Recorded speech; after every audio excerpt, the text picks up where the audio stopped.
Alright, there are a few tutorials out there how to make your own setup to recover or take pictures or scan those slides or film. Now I have this one here I want to scan. This is like in German, it's called Volksfest. It's like Coney Island over there from 1965. And now we have 2024. So that was a few years back. We have to check the quality of the slide and how this comes out. We need a light source to illuminate it. I have here two possible ones. I have those Ulanzis. I'm going to use the one that does white only. CRI 95 Plus it's called. This has colors, so colors doesn't help us in this moment. Just plain white light here is what we want, okay. Got that, and then we need a camera, so I use this old trusted Yi M1, I think was the name of it. Yi M1. Okay, I use this. It has a MFT connection, and then I have here this lens. 7 Artisans 60mm f2.8. It is a macro lens, and that's the whole point of it, macro lens, okay? Now, let me put this on the camera quick. Yeah, red dot to red dot. And there we are, ready to roll, okay? Good. Now, I saw how people use like 2 of those metal rods. I just found one, measured the diameter here, and then I made a camera mount to mount this camera on this particular rod, right? So I used my 3D program to create this in my 3D printer. So I printed this. It gives or holds the weight here on the lens that is heavy, and then I just have to put a screw on there here. I found this one, whoop, this screw here, I found in the park. Somebody lost it. Last time they had a photo session in the park. But guess what, now it's mine. So I screw this on here. Now this camera is tied on here, like this. Take my rod, rod it through here. So it has 2 feet, you know. Now I need this part here. I did.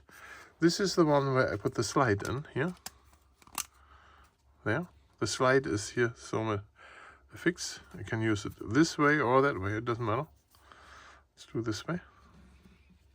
Oh, slide that on. So I should have done the feet a little further apart, that it doesn't flip this way so much. Okay, now we need to put the light also on the slide, that we can adjust that. That's why I printed this. So the rod goes through here, light slides on here. You can see on the Ulanzi, if you use it upside down, you can just put it like this, and then we put that on here too. Look at that. Let me turn the light on the Ulanzi, and then I can move this back and forth, or make full contact here in this case, right? That's perfect. Now we just need to get the lens out to the closest distance. Turn the camera on and see how this looks like. So now I'm going to try to get the phone down here so that I can see this way, right? You know, that we can see the back of the camera to see what we see. If I go over here now, I don't know, I think the iPhone has a little bit problem here. It's too bright for the iPhone, right? But not for this camera, because we can change the settings. Let me set up the camera right behind. So I don't know how much This will show. Yee, what did you do? Why does it turn off? I hope Yee has enough light. You see how it jiggles a little bit? Should have done this better. But I can pull it in more. Like here maybe. So, and then let's see how we focus.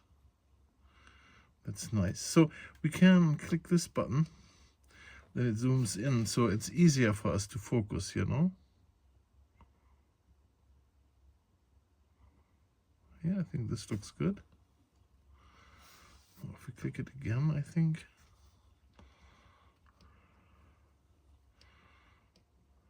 And it gets closer. Oh, you can do real close-up focus on this. You get the maximum focus you can get. And see that the full picture is in the frame. Okay, and then we take the picture. There it was. And then we're going to take a look at this picture and how good the quality is. So let me pull this up right now. We are here on our computer. So let's zoom in and check out everything. And so I'm going to optimize a little bit the mount for the camera so that it doesn't jiggle so much, that gets a little more stable. So it gets a third foot on here to make that thing super stable. And then I can, with the rod, I can adjust the image to the right spot. And then we should be fine. And it's relatively easy to make everything. Just 3D printer a few files. And there we go. So I won't upload the files yet because I want to make another version of them. Plus, I don't know what a standard rod size is to do this. We have to find out. Maybe if somebody is interested in making this, if you have a 3D printer, you're probably able to do this on your own. And if you like this, feel free to subscribe, leave comments, and yeah, thanks for watching.